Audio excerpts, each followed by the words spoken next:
So, hello everyone. Once again, it's my pleasure, honor to be speaking with you, students.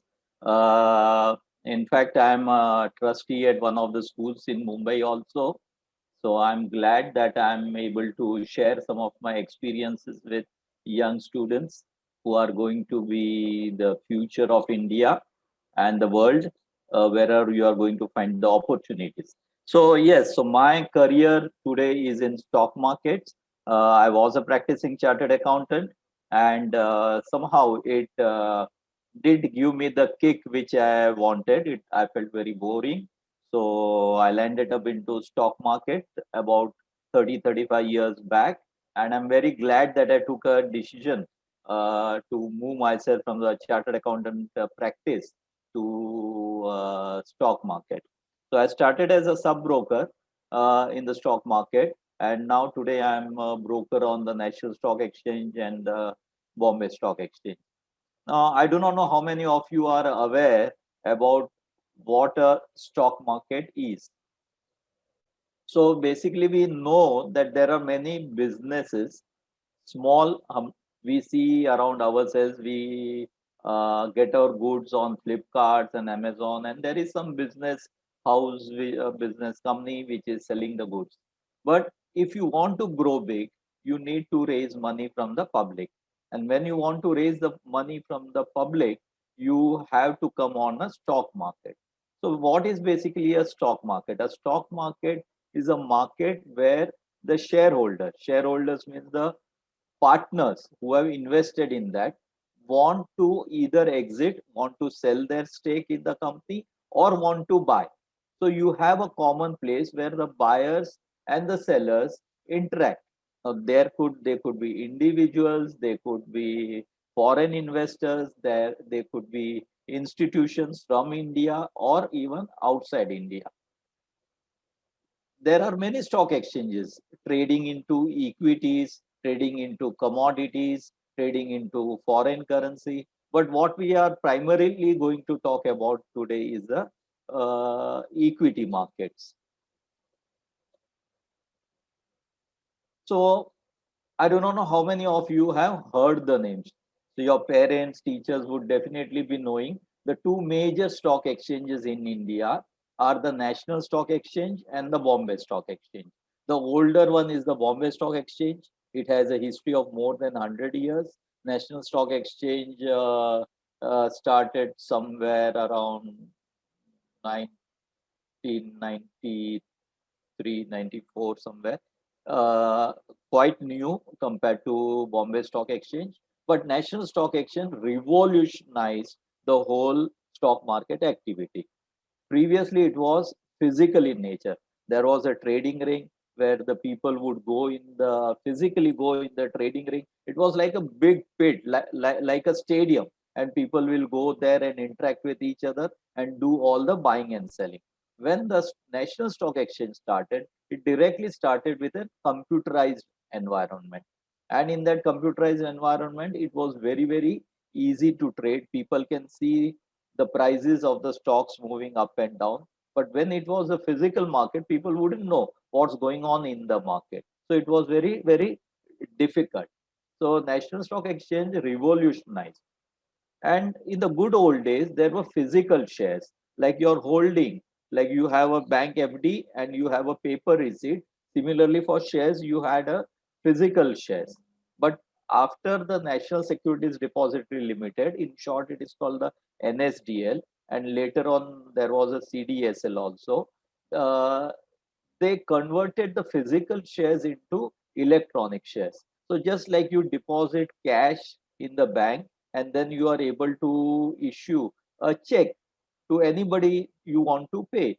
Similarly, when the NSDL came, you basically converted your physical shares into electronic mode. And whenever you are selling, you need not give your physical shares as delivery. It was only a like a bank transfer, and that was a big help for the investor community, because when there were physical shares, there were signature defer issues, there were stolen shares issues, all those things went away.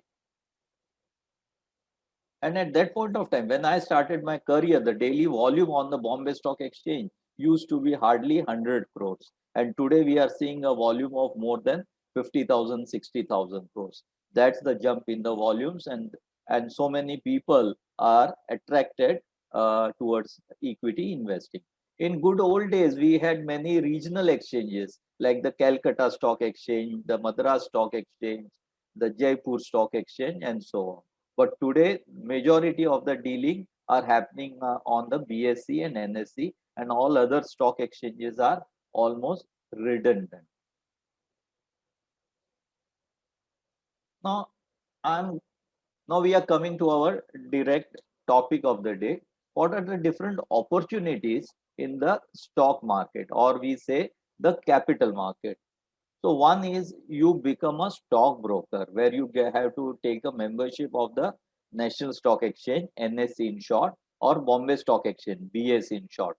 And for the commodity, there is a multi-commodity exchange which we call as MCX, or the National Commodity and Derivatives Exchange of India, which is called the NCDEX. These are all the main stock exchanges. And like I said, you have NSDL and CDSL, where you are able to convert your physical shares into an electronic mode. So today, if you want to trade in the stock market, you necessarily need to have your account in the NSDL or CDSL. It is like your bank account. So whenever you want to purchase or sell anything, any goods, you need to have your bank account. Similarly, when you want to trade in the stock market, you need to have an account in the NSDL or the CDSL, where you are going to store the shares. Now, you can be either a main member of the NSE or BSE, or you can be a sub broker. Sub broker is an agent of the NSE or BSE. So the job of the sub broker, or the job of the NSE BSE broker or member, as we call, is to get clients, and they will be trading on behalf of the clients. So the client is going to place an order with their broker that I want to buy X and Y Z share, or I want to sell. Now, I'm sure you would be knowing some of the names. If you know some of the names which are traded in the market, you can put it in the chat, and let's see whether you know 5 or 10 companies which are listed in the market. Are you aware of some names? You can put it in the chat box if you are aware of any company which are listed on the market.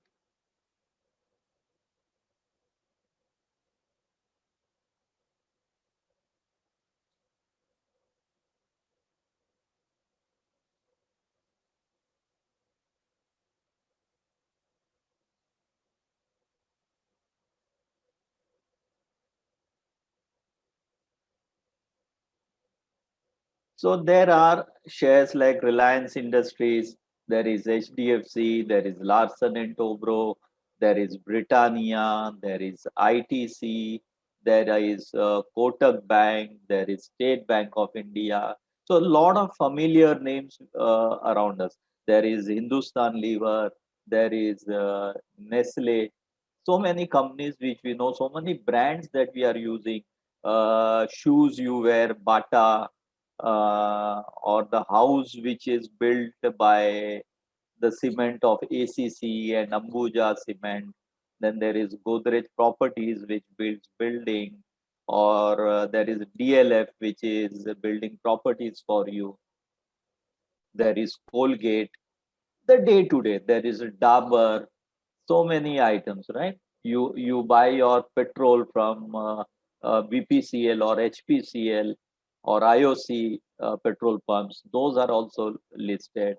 Then today there are gas connections in the house. You people from Bombay have connections from MGL. Then there is you use mobile phones, so you have Bharti Airtel, you have Vodafone. All these companies are listed on the market. So you might want to buy them, might want to sell them. Now, why would anybody want to buy a share? Because you want to make a profit. You feel that a particular company, say Bharti Airtel, you are using the mobile phone, and you feel that more and more people are going to use mobile phones going ahead. and 5G is also going to come, and you feel that the company's profits are going to rise, and hence the stock price of that company, which could be XYZ today, is going to increase. And if the stock price increases, you can sell it and you can make a profit. So that's why people invest. So you are basically becoming a partner in that company. You like Reliance Industries, you like HDFC Bank, you like ICICI Bank, you buy the share, and after a year, 2 years, 5 years, 10 years, there are many people who hold on those shares for very, very long period. I know some of the people who are holding Tata Steel, Tata Group companies, especially the Parsi community, they are holding the shares for 25, 30, 40, 50 years, and they have made lots of money. Maruti is another company, Infosys, TCS, so many brand names. And these are the companies where you might want to take up a job also later on. So the investors might want to buy or sell the shares. So whom are they going to call? They are going to call their broker. And who is going to attend? There will be hundreds of people working in the broker's office. So there is something called a front office. So front office is where you are going to call your relationship manager or your dealer, and he is going to take your call where you are going to, with whom you are going to place your order, and he is going to execute your order, a buy or a sell.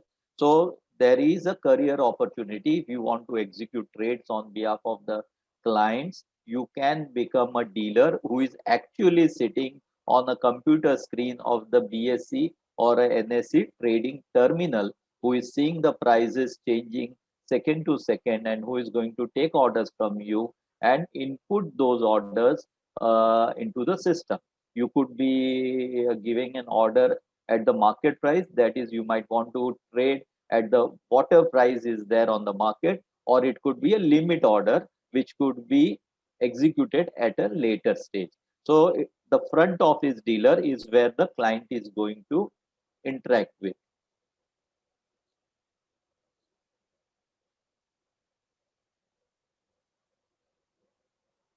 Then there is a back office also. So after the trade is done, there is going to be the accounting part. Like if you have bought the shares, you will have to pay money, or if you have sold the shares, you are going to be paid money. And there is the billing also to be done. So the back office staff who are basically handling the accounts are going to prepare the bill of the client and are going to issue checks to the clients who have sold the shares and receive money from the people who have bought the shares. So you need this called the back office. This same back office are also going to look at the taxation also. Like this company, the broker earns money, and they have to pay tax to the government, the income tax. So the back office people, a part of it, need to be specialized into taxation. They are all registered with SEBI, which is the regulator. You need people who are going to see the regulatory compliance. Then there is going to be a team which is going to look at risk management. They are going to see if the clients have paid money or not, or what is the exposure of the clients. So they look at the risk management part. And there are so many hardware and software, computers and software. So you need those technical guys who understand the hardware, who understand the software.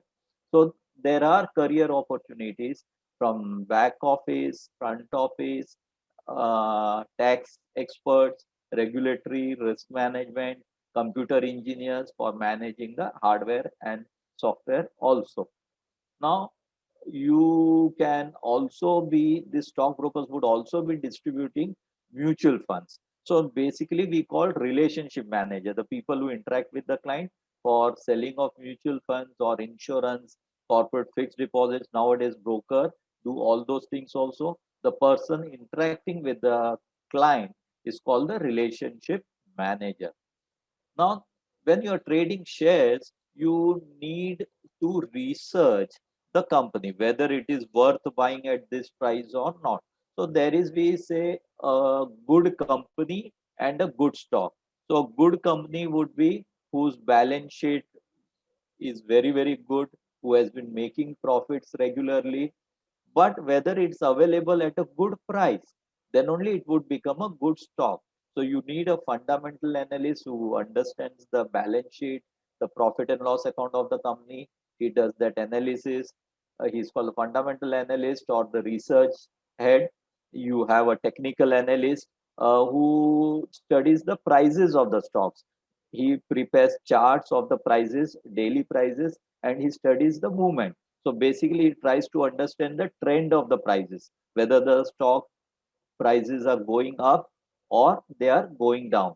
So if the stock prices are going down up, the assumption is that it could further move up and hence it could be a buy.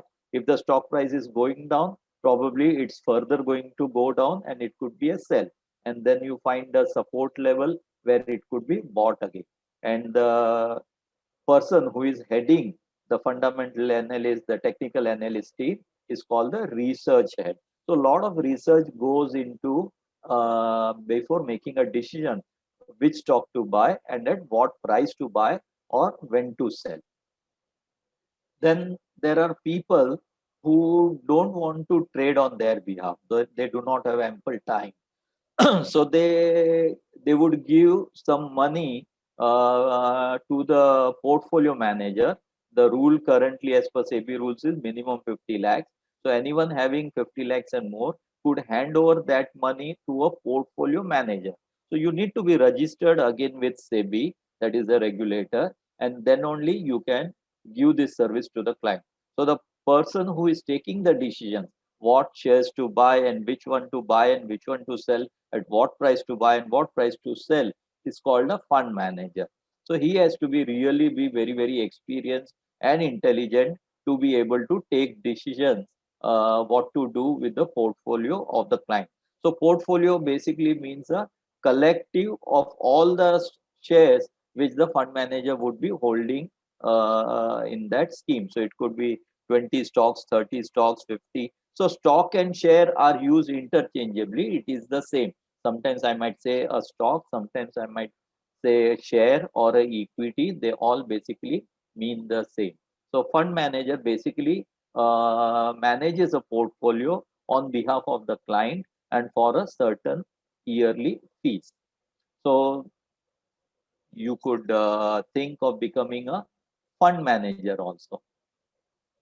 Now, when you are handling clients, there are retail clients, there are high net worth clients, and there are very ultra HNI clients. High net worth individuals are in short called HNI clients.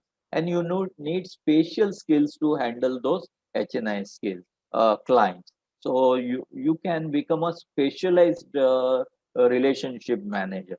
Now, if Arun, while introducing said that I am handling more than 500 crores of client assets. So each of my relationship manager in turn would be managing about 50 crores of client assets.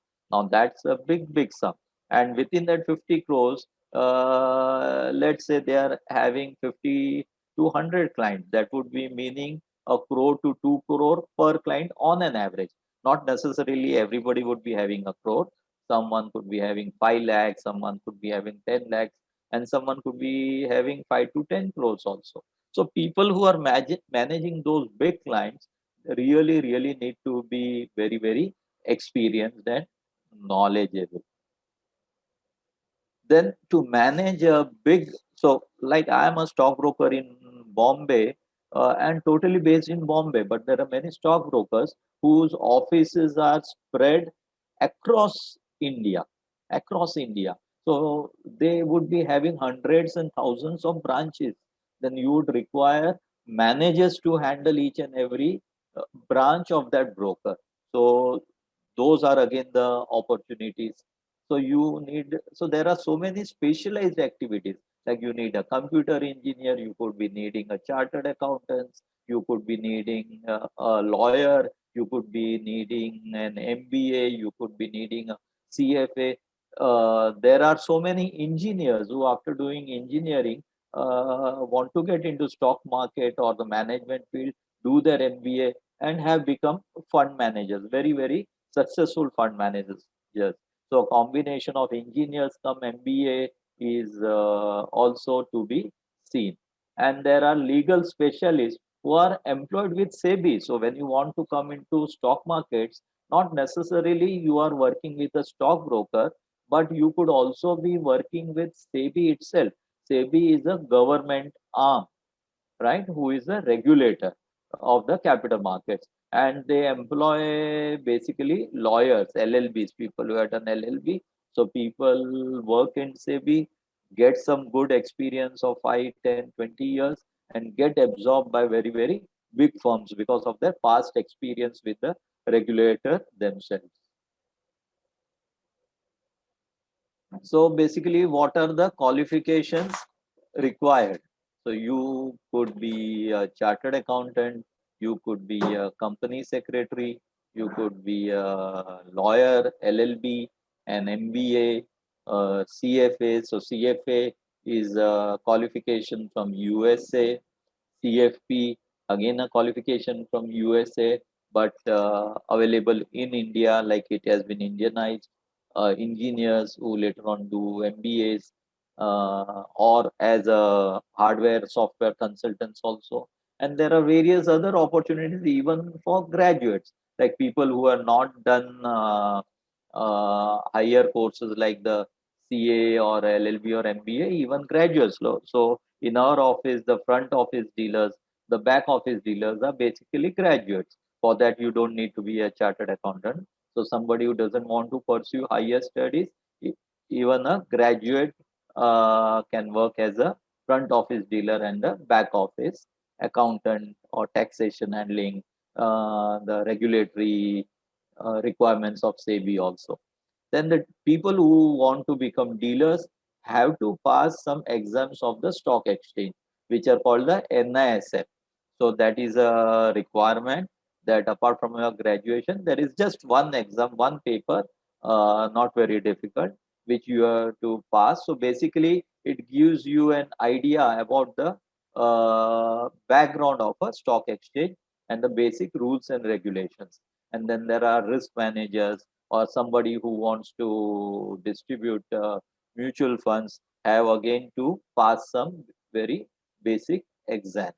So a lot of qualifications. So I would say that almost all the qualifications fit into a stockbroking entity because there are variety of work which a capital market or a stockbroker or a regulator requires. So I'll rush through the various courses that are available, but I will give more importance to the Q&A. And if there is anything pending, we can take up in the Q&A session. I'm sure a lot of you would be having a lot of questions. I would be more interested in that. So a chartered accountant who basically his specialty is taxation and audits, but because of his expertise into accounts, he knows very well to read the balance sheet, is can become a very good fundamental analyst. So a chartered accountant after 12th exam, grade exam, you can have the entrance exam. Now here it's written not applicable, so now it's not called a entrance exam, but it's called the foundation exam. Some people have been raising hands, but I'm not able to see it on my screen. Probably I will take up the questions after I finish my presentation in some moment. So there are three levels of exams: the foundation, inter, and the final.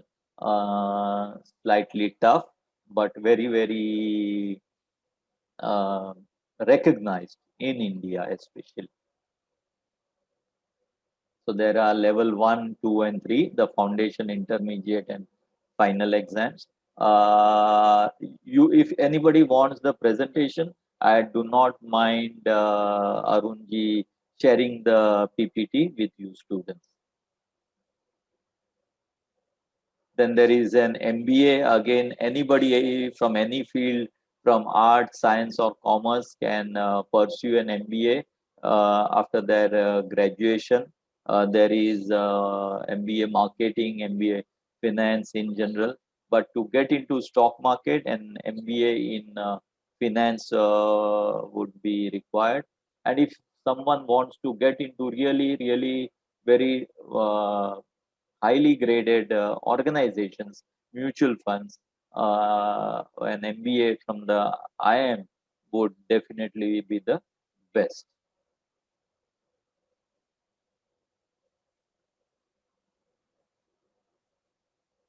So somebody who wants to get into financial planning. So financial planner basically advises people on how to manage their finances. So a CFP would be advising on mutual funds, on insurance, on stock markets, and overall what proportion of your money should be into equity, how much should be into debt, what type of risk management, that is insurance policies you should be having, and all those things, preparing a will also. So today, a lot of people who feel that they cannot do a CA or an MBA because those are very difficult courses, are pursuing CFP, and a very good career can be developed by doing a CFP. So there are many people who can complete these 5 exams of CFP within a year also, and not very difficult to pass also. Similar to CFP, there is an exam called Chartered Wealth Management, again into wealth management and financial planning.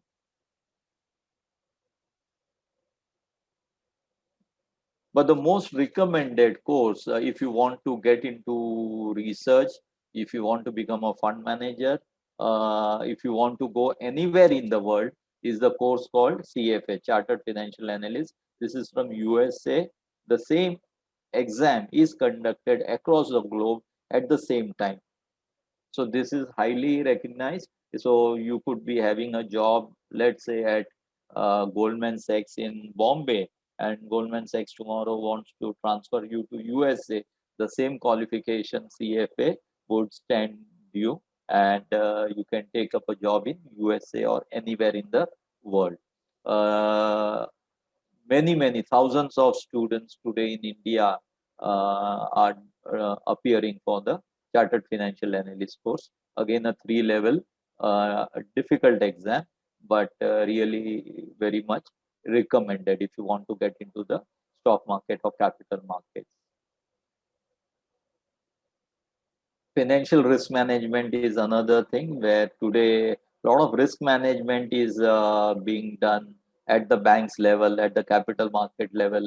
And again, this is from USA, very much in vogue. Not many people are aware about this. Again, very technical, very more difficult than CFA also.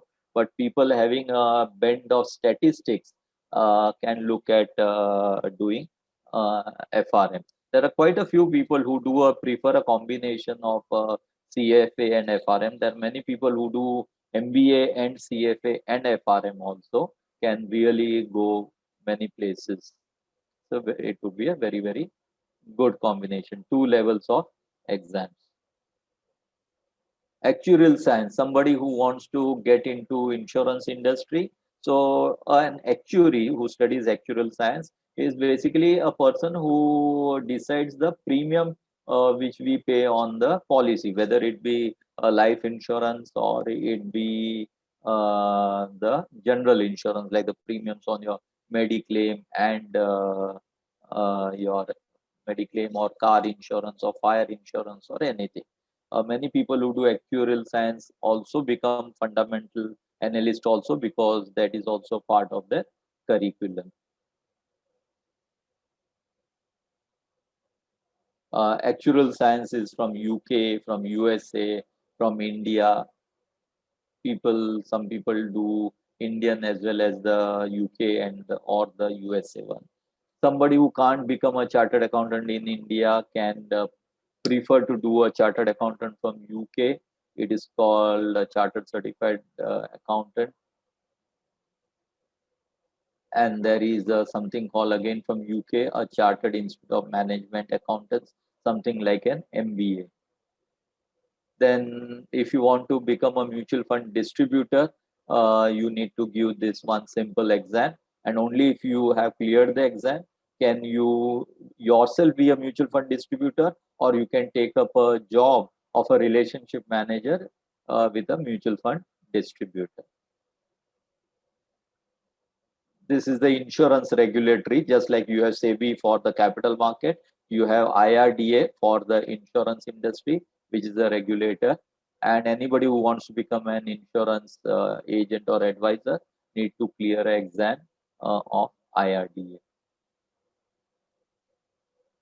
And then there are National Stock Exchange certified courses if you want to become a front office dealer or also work into the back office risk management. You have to you need to clear one exam. And the NISM, which is again a part of SEBI, they also have a PG diploma in capital market and financial services, 1-year program also, a 2-year program also, which is also recognized for getting good jobs in the capital market. So I would be glad now to take up questions from the participants, from the parents, from the teachers, and I would willing to more than happy to share my experiences. Over to you, Arun. Thank you so much, sir. Thank you so much. If you can stop sharing, maybe we can have you on the screen now. Yes, yes. Yeah. Perfect. So, okay, so we're going to keep toggling between, if you guys have questions, we'll keep toggling between the Q&A section and give you an option to speak and ask your question, right? So if you have a question and you want to type in, please go to the Q&A section and type in your question. Alternatively, you can raise your hand and I will try and give you the answer. Mr. Jeevan, we will upload and send you over an email, the same that you have used for registering for this session. We'll also share the link for the presentation. It will be available, it will be sent. Please don't send me your email IDs. We'll use the same email IDs that you have used for registering for this session. If you have a question and you want to ask the speaker for now, please raise your hand and I will give you the speaking rights.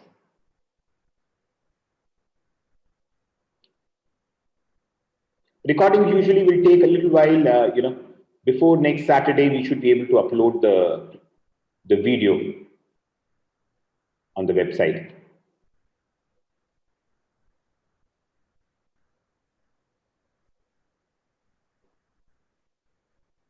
Nilesh, we'll start with you. You can unmute and ask your question. Yes, sir. I want to know the role of NSDL and CSDL in the stock market. So when you're buying shares, you need an account, right? Where the shares could be deposited. So let me put it this way. The NSDL and CDSL are like the RBI of the banking industry.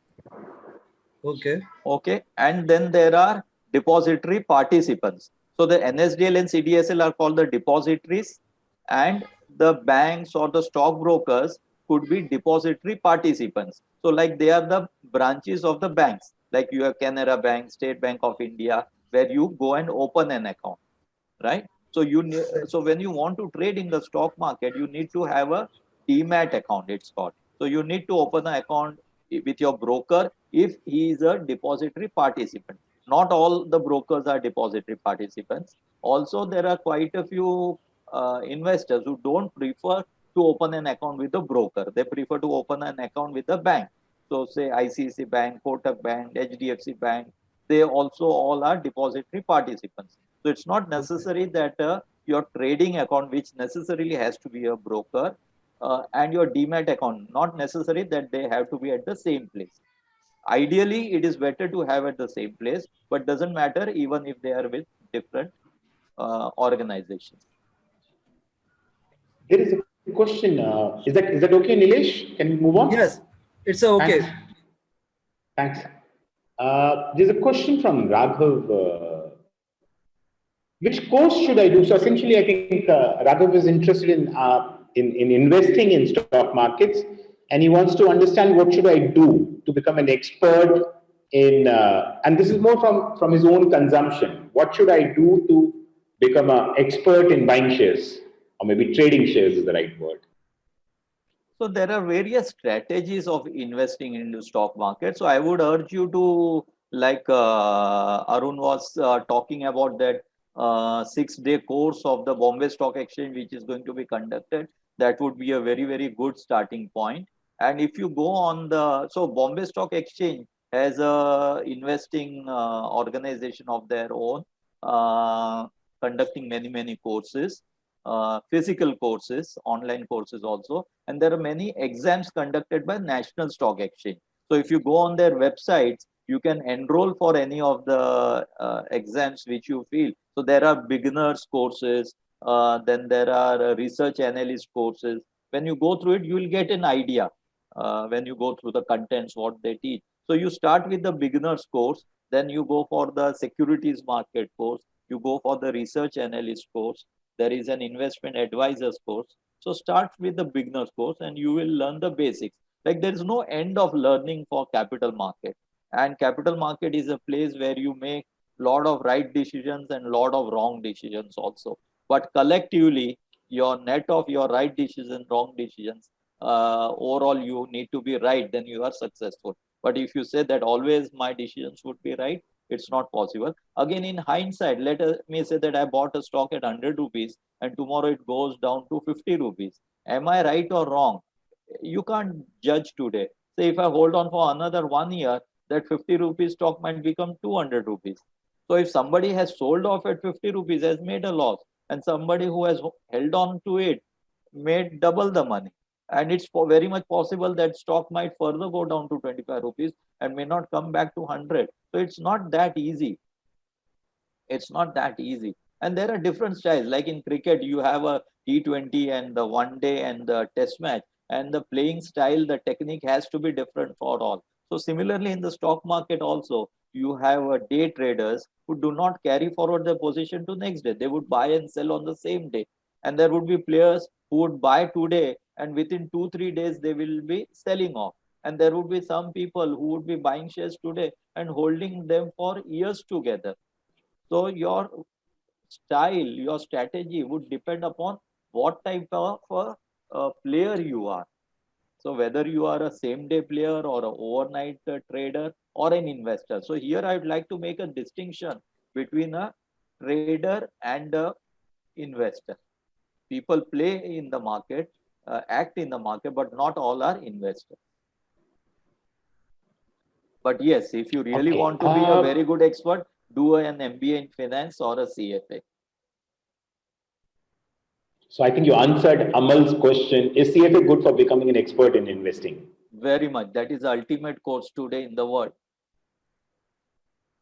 That is the ultimate course today in the world, globally.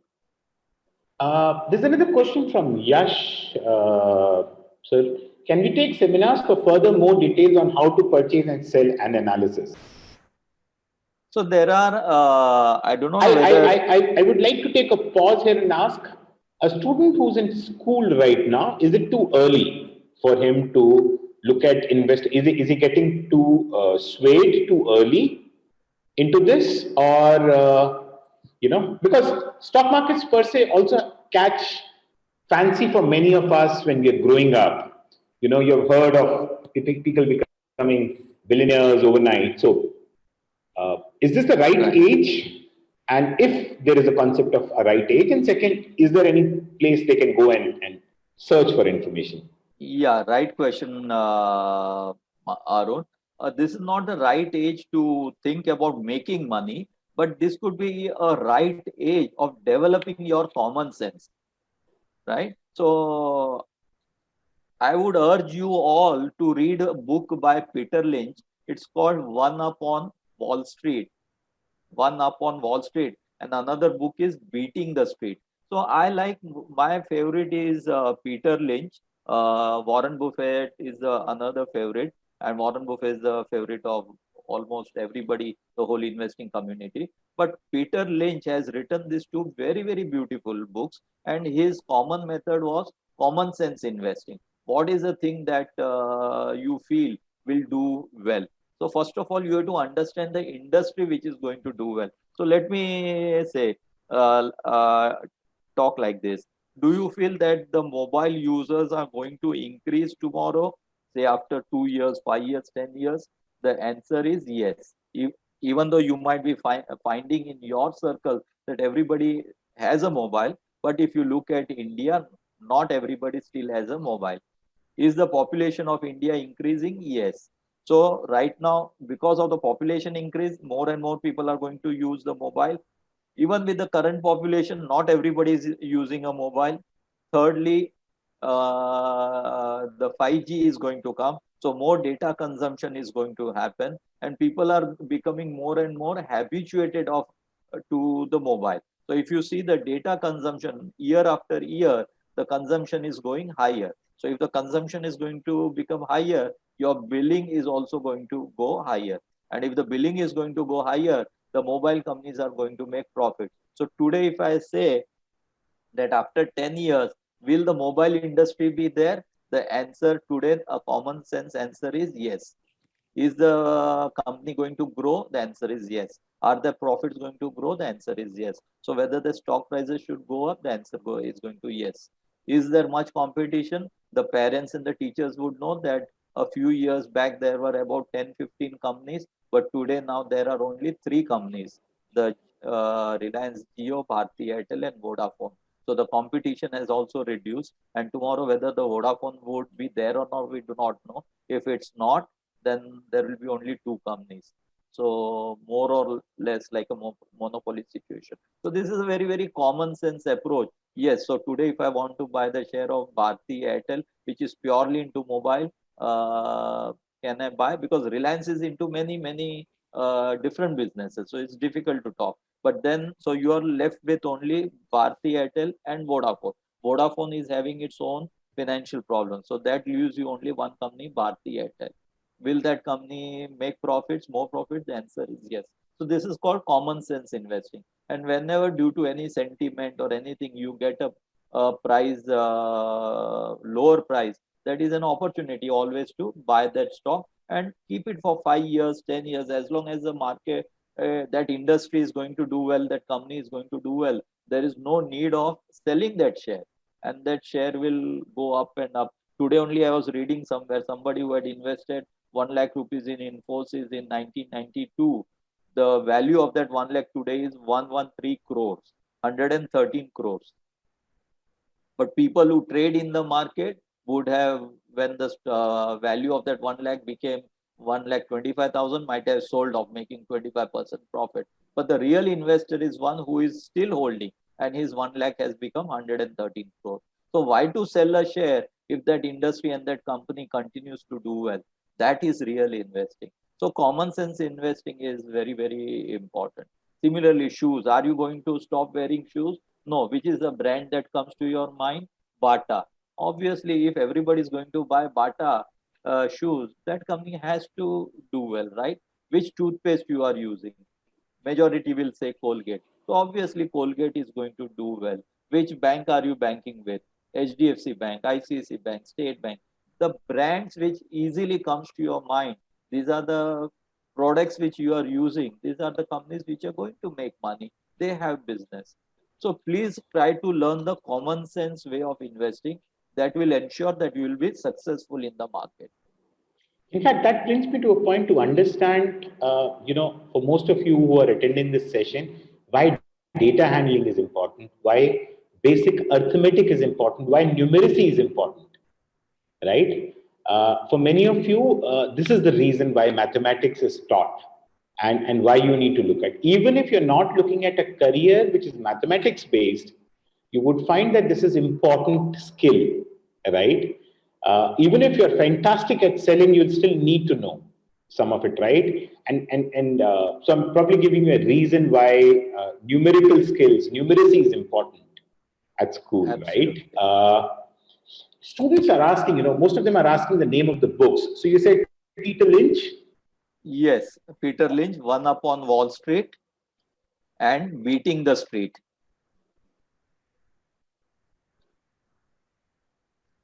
by Peter Lynch. And if you want to know the about stock market technicalities and all, you can take the start with the beginner's course on NSE. So go on nseindia.com, and on the education menu, you can find the various courses by NSE. Thank you. So I've sent it to all of you. You can take a look. No, I honestly speaking, I respect the curiosity that is coming in terms of, you know, how are the stock markets working and stuff like this, but not for today's session, right? Now, I would appreciate if you ask more from your career's perspective, right? Then probably wanting to be an expert on stock market right now. So I know when I got into this session that, and I was warning this area that, you know, almost everyone will be interested in knowing how do I become a millionaire overnight, including me. But then not for today, guys. Let's see an academic sense to this session, right? So if you have something which is more academic, I would like to take this question. This is something which is an exception, sir. But you know, we have someone who's probably a little senior, he's out of the school right now, but he says he's a distributor. He's a mutual fund distributor, handles a nice 100 CR amount for his clients. He wants to know which course is beneficial for me to enter my clients in stock market. I would suggest him to do Certified Financial Planning, CFP course, since he's distributing mutual funds. So most of the youngsters today, or even seniors who are handling good amount of money, prefer to do the CFP course. Fantastic. And at what age did you went to IIM Calcutta? Oh, learning, there's no right age. You can always keep on learning. Correct. In fact, that's the point I wanted to make with I this. was around 45 years of age when I went to IIM Calcutta. So kids, that's the point that I actually borrowed it, you know. This is why it's important. You know, most of you would be lifelong learners, right? Most of you will be lifelong learners, and you need to recognize that learning will not change for you. You know, the pace at which the technology in the world around you is changing, it's important that you have develop a learning mindset, right? If there's anyone else who wants to ask a question on... So incidentally, Arun, I did my CFA and FRM after the age of 50. Lovely. Okay, so that's even more interesting. So and it is not that sir was is an exception. The fact is, most of us will need to keep upgrading ourselves, right? The moment the learning stops, this wasn't necessarily the case, you know, 20 years back, but for now I think it's extremely important that we stay updated, we stay with the trend. Aryan, unmute and you can ask a question.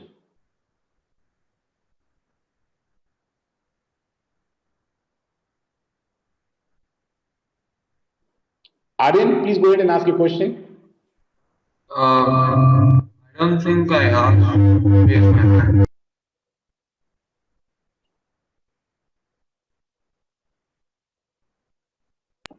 I don't think I raised my hand for a question. So. Okay, cool. Anyone else who has a question?